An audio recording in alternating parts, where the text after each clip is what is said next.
মাদ্রাসাটাকে শিক্ষা ব্যবস্থাটাকে ওপেন করা উচিত ছিল, কিন্তু তারা সেইটাকে না করে সম্পদের দিকে, এই মাদ্রাসায় হিউজ কোটি কোটি টাকার সম্পদ, এত সম্পদ আমরা নিজেও জানি না, আমরা এই সম্পদগুলারকে হিসাবও দেয় না। আমরা যখনই এই সম্পদগুলার খোঁজ খবর নিতে গেছি তখনই কিন্তু এই মাদ্রাসার উপরে আমাদেরকে যে সাব কমিটি দিচ্ছে, আমরা ডোর টু ডোর, আপনারা বিশ্বাস করবেন কিনা জানি না, উপরে আল্লাহ সাক্ষী, আমরা প্রতিটা বাড়ি বাড়ি প্রতিটা গার্জিয়ানের সঙ্গে কথা বলে সকাল ফজরের নামাজের পর থেকে শুরু করে ঈশান নামাজ পর্যন্ত আমরা প্রতিটা ডোর টু ডোর বাড়ি বাড়ি গিয়ে এই 92 জন 98 জন স্টুডেন্টকে আমরা সংগ্রহ করছি এই ফোরকানিয়া মাদ্রাসা ওপেন করার জন্য। কেন? আমাদের যুব সমাজের কথা ছিল, উদ্দেশ্য ছিল একটাই, যে আওয়ামী লীগ ফেসিবাদ যারা ছিল, এই ফেসিবাদ আওয়ামী লীগ অতীতে যা কিছু করছে, আলহামদুলিল্লাহ আওয়ামী লীগও পালাই গেছে। বর্তমান আমাদের যে সরকার আছে, আমরা বর্তমান যে কাজগুলো করব নিশ্চয়ই সরকার আমাদের দিকে তাকাবে, আমাদেরকে দেখবে। এখন আমার কথা হচ্ছে, আমরা কি ওখানে কোনো চাঁদা তুলতে গেছি? মাদ্রাসায় বেতনভুক্ত কোনো 10 টাকা চাইতে গেছি?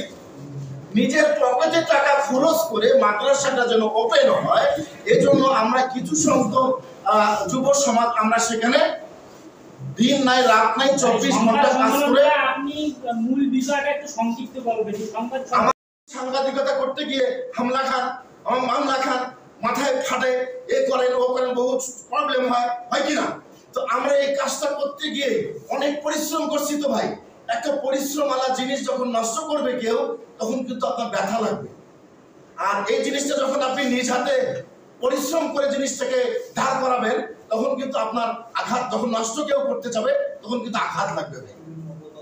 বিভিন্ন অপবাদ, বিভিন্ন প্রবলেম, এই সব লোক যে আওয়ামী লীগ সরকার থাকা অবস্থায় আমার গ্যারেজ একটা ছিল, আমি যে গ্যারেজটাতে দুইটা ডাল ভাত রুজি রুটি করে খাই, আমার সেই গ্যারেজটা কত তারা ভাঙছে। আপনার দাবিটা বলেন।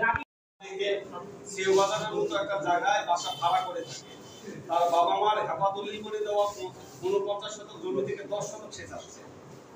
এটা কি ভূমিদস্যুর মধ্যে পড়ে কিনা? আর যেদিন বিদ্যুতের বড় বোনের বাসায় হামলা করছে, সেদিন পুরো ঘটনাগুলি থেকে 3 ঘন্টা আমি দেখছি কিভাবে ওই শাবলুর হলোকে মেয়ে, স্ত্রী, তারপরে জামের হলোকে স্ত্রী, মেয়ে কিভাবে হামলা করছে। আর সেসব এলাকার মানুষের সামনে বলছে আমার ভাতিজি বোনের মেয়ের সাথে কেউ এরা পাবে না, আর কাক লাগে, এগুলো কথা বলছে। আপনার এলাকায় যান, খোঁজ নেন, ইনশাআল্লাহ আপনাদের পরবর্তী স্টেটমেন্ট কি? যে ওরা কেউ বৈষম্য বিরোধী মামলা আছে কিনা, আমি এটা নিয়ে ওসির সাথে কথা বলেছি। শফিক ভাই, আমি ওসির সাথে কথা বলেছি, রাব্বি নাম ওনার জামাই, উনি ওই মামলার আসামি। আমাকে ওসি বললেন যে ভাই উনি কোথায় আছে, আমাদেরকে একটু ইনফরমেশন দেন, আমরা ওকে ধরবো। ওকে আমরা অনেকদিন থেকে খুঁজতেছি, ওনাকে পাচ্ছি না। কি নাম ভাই? এখনই আমরা তথ্য অনুযায়ী আমাকে এসআই এখনই ফোন দিছিল।